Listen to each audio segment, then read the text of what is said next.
सबसे पहले तो बताइएगा कि पेट्रोल और गैस की जो हालिया कीमतें हैं कितनी हकीकी हैं, या ये पेट्रोल गैस कार्टल्स की और हुकूमत की मिली भगत का नतीजा है? तो एक तो आपने बहुत अच्छी बात सामने रखी पहले ही कि प्रॉब्लम सिर्फ ये प्राइसिंग में नहीं है। Pricing can be one of the issues, but there are deeper market architecture के इश्यूज हैं, टैक्सेस के इश्यूज हैं जो ये क्रिएट कर रहे हैं प्राइस, जिससे लोगों को दिक्कत आ रही है। So let's just try and understand it like that, right? Hmm.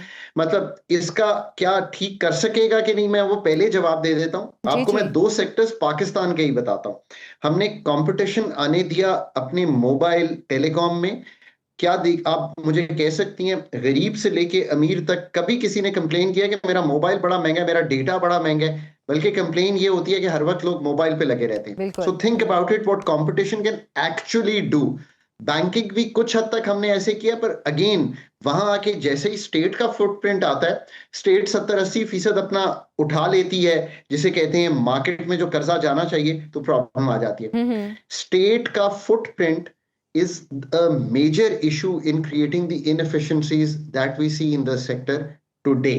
So पहली बात तो बिल्कुल ये हमने डीरेगुलेट ही नहीं होने दिया इस मैकेनिज्म को, जी। मार्केट बेस्ड प्राइसिंग नहीं आने दी, हमने equalization, marginal region cost to service distortions, हमने इनको फेज आउट नहीं होने दिया। ओग्रा और नेप्रा को एक अच्छा रेगुलेटर नहीं बनाया कि वो हम्म। मार्केट मेकर बन सके। हमने जिसे कहते हैं ऑयल एंड गैस बोथ में, आप जरा बता दें मुझे, आपको, आप भी अखबार पढ़ती होंगी, जी कभी जी। सुई गैस के बाद आपने सुना है कि बहुत बड़ी डिस्कवरी हुई? छोटी डिस्कवरीज होती हैं।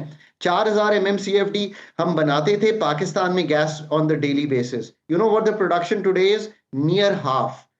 पाकिस्तान अच्छा। की ये जो SNGPL और SSGC थी, इनको हमने कभी इस तरह जाने नहीं दिया कि हम इनको प्राइवेटाइज करके रिटेल लेवल पर खोल सके। हम्म। इसी तरह हमने अपनी कभी भी ये जो आपकी रिफाइनरीज हैं, इनको एक्सपैंड करके यूरो 5, यानी कि हमने इनको अपग्रेड नहीं किया। ये हैं असल मसाइल। दूसरा मसला है जो आपने बिल्कुल सामने रखा, petroleum levy is a indirect tax on the people of Pakistan.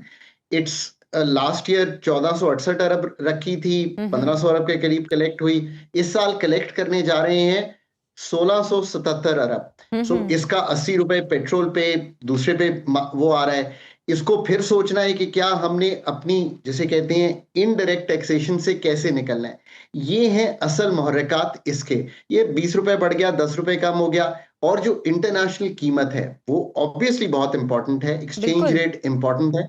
But आप डीरेगुलेट करके जब कंपटीशन क्रिएट करेंगे, तो आपको 8, 10, 15, 20 रुपए खुद ही जो कीमत का कंपेटिटिव मार्केट है वो देगी। प्लस अगर आप इस 80 रुपए को इस तरह सोचें, अगर तो 18% GST होता जो कि पहले हुआ करता था, उधर से क्यों निकले? निकले इसलिए कि हमने उसको लाना था किस चीज में, कि हमें प्रोविंसेस से ना शेयर करना पड़े। 18% GST तो शायद इस पे 40-50 रुपए बनेगा, पर आप तो 70-80 रुपए के ब्रैकेट में है।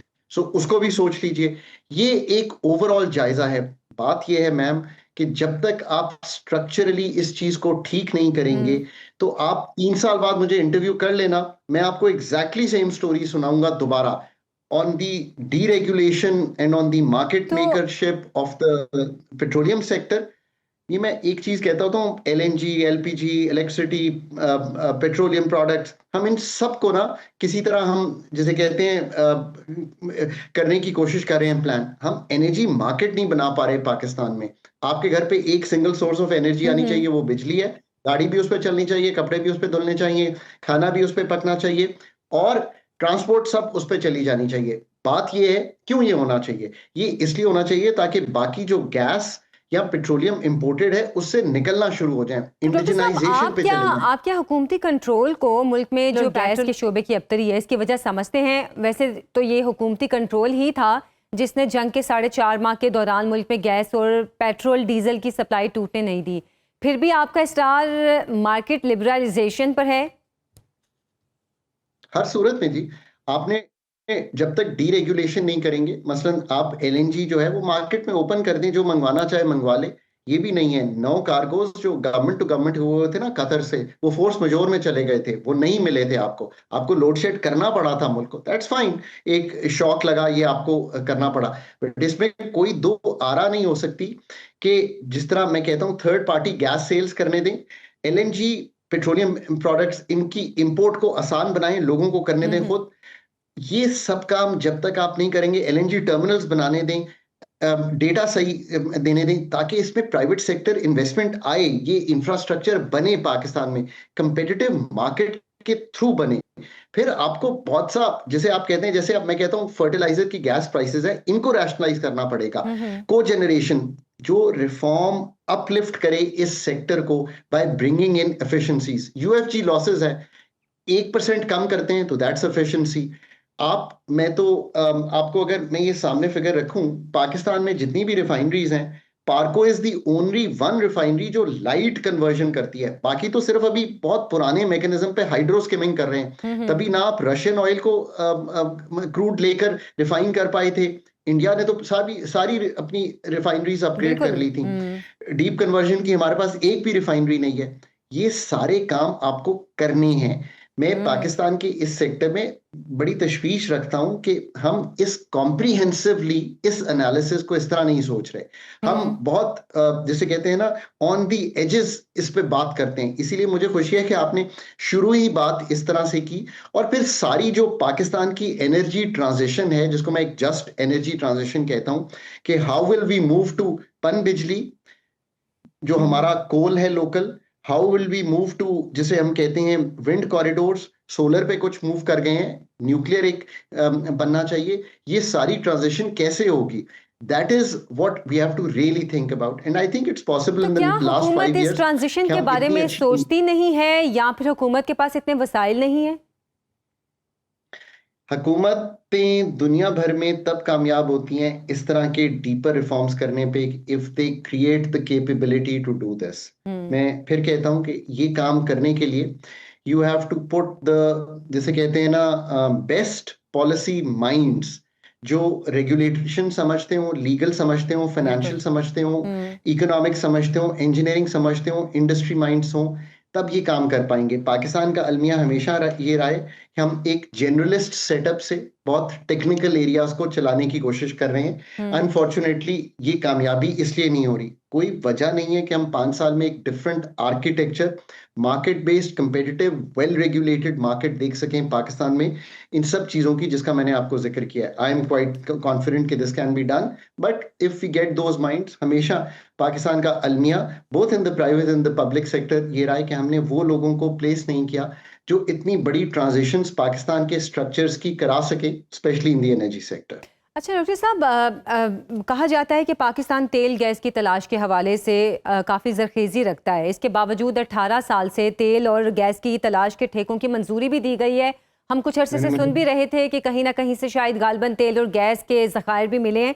लेकिन इस तवील तातुल की वजह क्या है कि अब तक हुकूमत कोई तेल और गैस के एक तो ज़खायर ढूंढ नहीं सकी है? और क्या मार्केट लिबरलाइजेशन में ऐसा तातुल पैदा नहीं होगा?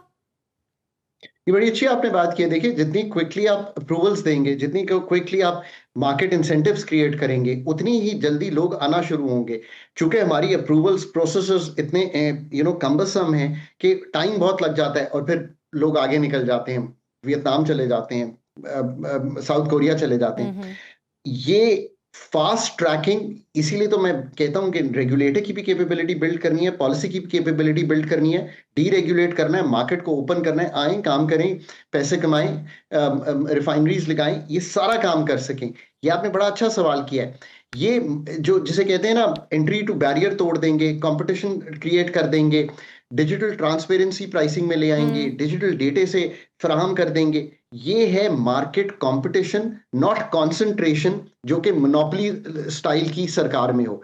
That is what we are looking at today. अच्छा डॉक्टर साहब, क्या आप समझते हैं कि मुल्क में पेट्रोलियम रिफाइनरी के सऊदी चीनी मंसूबों की राह में रुकावट की वजह भी जो हुकूमती मुदाखलत है वो है? देखिए, 2019 में शायद ये बात हुई थी कि हमने रिफाइनरी लगानी है। आज 2026 में आपसे मैं बात कर रहा हूँ। आप खुद देख लीजिए कि आज 7 साल के इतने लंबे अरसे के बाद भी मैं यही कह रहा हूं कि हमें अपनी पूरी रिफाइनरीज को अपग्रेड करना है, उसकी पॉलिसी सामने लानी है, जिसपे कुछ काम अब अब हो रहा है, हम सुन रहे हैं कि हो रहा है।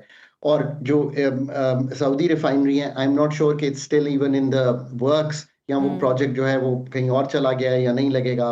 But it is something that was thought at that time, but unfortunately ये जो लार्ज रिफाइनरी इन्वेस्टमेंट है, पॉलिसी अनसर्टेनिटी ने, और चूंकि गवर्नमेंट की उसमें बहुत इन्वॉल्वमेंट थी, और policy delays, taxation, pricing regulations, approval delays, इस सब ने उस इन्वेस्टर कॉन्फिडेंस को पनपने नहीं दिया कि हम ये सब काम कर सके। ठीक है। Refinery investment is critical for improving energy security in the country, मुझे इसमें कोई शक नहीं है, reducing dependence on imported refined products, and we must move on this.